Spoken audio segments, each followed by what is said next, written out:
Quick shout out to any red men out there. You know who you are. YNWA, Premier League champions at last. Isn't it sweet? Right, so today's video is all about the good bone structure, and I'm honestly kind of sad that this thing is being sunsetted. The reason why I'm sad is the first in last out, which is the up-to-date legendary slow shotgun, can't roll quick draw, and it can't roll snapshot. So we're kind of really disappointed, and I'm going to miss this thing. But before we get into that, first a word from today's sponsors, Raid Shadow Legends. Raid Shadow Legends is a turn-based RPG done right. It is free to play and available on both mobile and PC, so you can play your way. We're going to be taking a look at some of the legendary champions from one group from each faction. Now the reason why I'm looking at the legendary champions is because they are essentially the pinnacle of this game.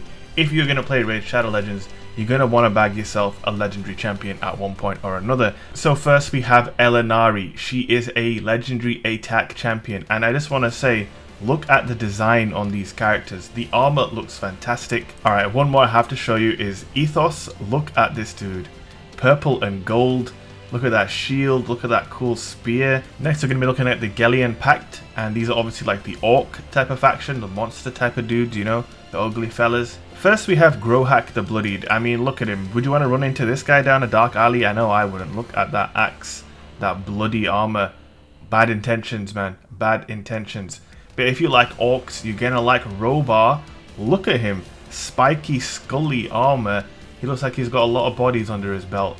Coming up next we have the Corrupted. So we're going to be looking at the Knight Revenant group within this faction. And first up we've got Bestophus. I hope I'm saying that right. Please don't come after me with those dual wield swords of yours and that blue skin looking like an Awoken out of D2. Now this dude is scary as heck. Soulless. Yeah, you're looking soulless, dude. This guy literally looks like a boss out of Dark Souls. Big up to the design team. You guys killed it. And finally, the Narisan Union only has one faction, which is the Dwarves. We all know Dwarves. If you've ever watched any kind of fantasy movie, the Dwarves are solid, man. You can't go wrong. The Mountain King. Look at that beard, man.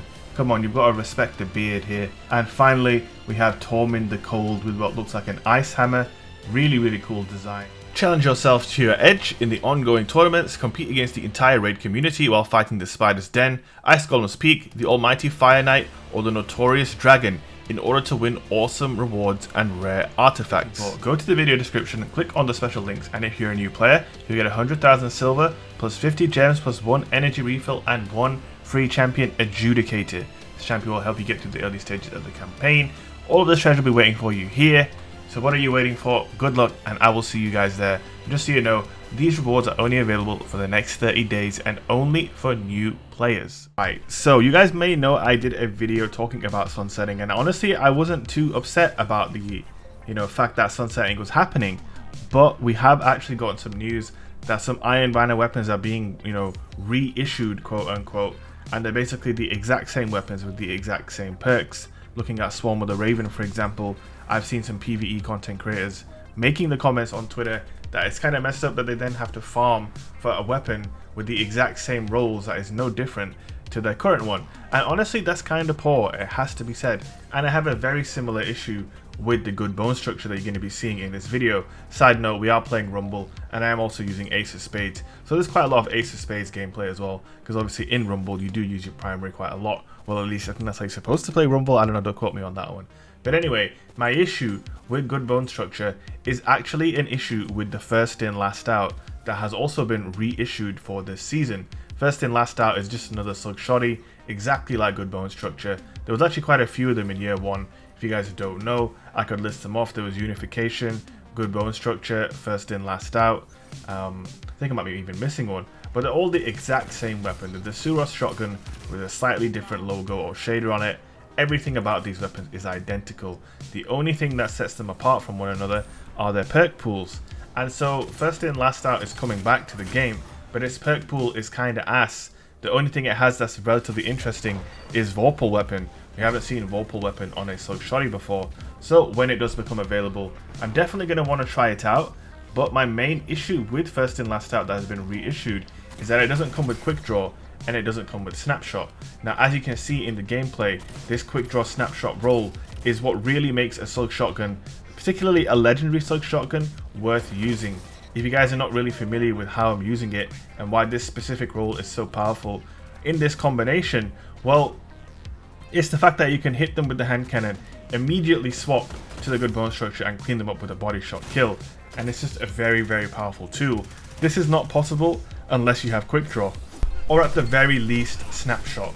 Obviously I have both on this weapon, and what it basically does to the gun is it makes it kind of like a pocket sniper and the ultimate cleanup weapon. As soon as I headshot somebody with the ace of spades, like, they are in a lot of danger. I can push up to them and body shot them from really, really far away with the slug shotty, and they're in trouble. If I body shot them with the hand cannon and instantly swap to the good bone structure with these perks that I was talking about, again, it's a quick cleanup kill. I think you have to have really high resilience to actually survive that combination of a 140 body shot and a legendary slug shotgun body shot. And it's just an extremely fun playstyle. And say if I want to use this weapon in trials, or I want to use this setup in Iron Banner, well, that's not going to be possible, and the alternative slug shotgun does not have the necessary perks required to replicate this loadout, so I'm kind of upset about that. Now, I want to know what you guys think. Obviously, one thing I would say and add a caveat to this statement is that obviously, you know, we are in the summer period of the game. Typically speaking, you're not going to get much new loot in summer DLCs in this game. It's all about the September DLC. So who's to say that in September we don't get a bunch of new legendary slug shotties with new perks and new perk pools? That's a very, very distinct possibility. I just think as of right now, this is kind of a bad look for Bungie, because obviously they're getting a lot of pushback on sunsetting, so it's not really a good look in my opinion. Also, Gunora's Axe has not been reissued out of all the Iron Banner weapons, which again is quite disappointing to me. I think All Wings Maul is being reissued, and again we have the Truth Teller now, so like, why do we need All Wings and Truth Teller? They're essentially the exact same weapon. There's nothing different about them. Obviously you can get different perk pools, but very similarly to the slug shotties, they kind of have a set in stone best perk pool set of options. So that's basically my issue. I thought I would let this last gameplay play out here. We got a really nice clean game of Rumble, so I hope you guys enjoy this one. Obviously I know we had some promo in this video. I hope you guys are not too upset about that. Obviously I'm off to go celebrate a little bit because Liverpool won the league. If you're happy that Liverpool have finally won the league after 30 years, leave a like on this video. Right, so let's do a little commentary on this Rumble game. You can see this fella here, he's loading up his Truth Teller, but the truth is, he was shit out of luck. You know what I'm saying? We got another guy coming here, he's pushing around the corner. I'm trying to hit him with the hand cannon. I did miss, but we cleaned him up with a nice little shotgun melee. Can't really go wrong. Here we can see this guy coming, we're going to proc Memento Mori. Now we've got Memento Mori procced.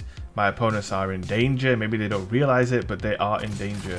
One headshot doing 90 to the head. Oof, that guy got the in-air headshot. You don't see that every day. Alright, that guy's kind of far away. He's kind of hiding back there. We're going to leave him to it. Take care of the guy pushing behind us right here. Swap to the good bone structure. Look how far I cleaned that guy up. Look at that instant swap. Quick draw snapshot swap. Oof, and again, crispy.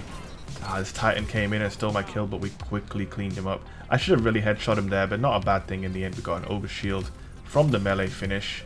Oh, right there, 41 to the head. I thought that was enough for a cleanup. That's why I started reloading, but obviously that hand cannon range nerf, it's no joke. We got Memento Mori again. I think that guy has a sword in his hands. Oof, we are in danger. If he spins, I'm dead. He didn't spin, and we can count ourselves lucky. Now I've got Memento Mori and Weapons of Light. So you're in real danger here, even if you don't know it yet. 122 to the head. A good bone structure is a one shot to the body as well with Weapons of Light. There we go again, a nice little cleanup kill. Boom, one head, one body. That is disgusting. Such a sweet combo, man. I don't get tired of doing that, guys. I really don't. Yeah, that guy completely didn't see me. I hit him for 122. He's probably getting cleaned up. And that guy got cleaned up as well. Oof, all my kills getting cleaned up. But we got that headshot on the guy who stole my kills, so you know, we're still in the lead. It's 18 to 17 here. It's actually not a bad game here, kind of close. A lot of my Rumble games are not usually this close, so that's interesting enough. I should have headshot that guy for the cleanup. And we're going to clean that guy up though. Janitorial duties. Oh, he's pushing hard. But we've hit him twice. It's all over. And there it is. There is our victory. I think I've got some heavy. We might as well just, you know, do a little victory twirl. So guys, yep, that's it. I'm going to miss my good bone structure. Are you guys going to miss it? I'll see you guys in the next video. Hope you enjoyed it. Much love.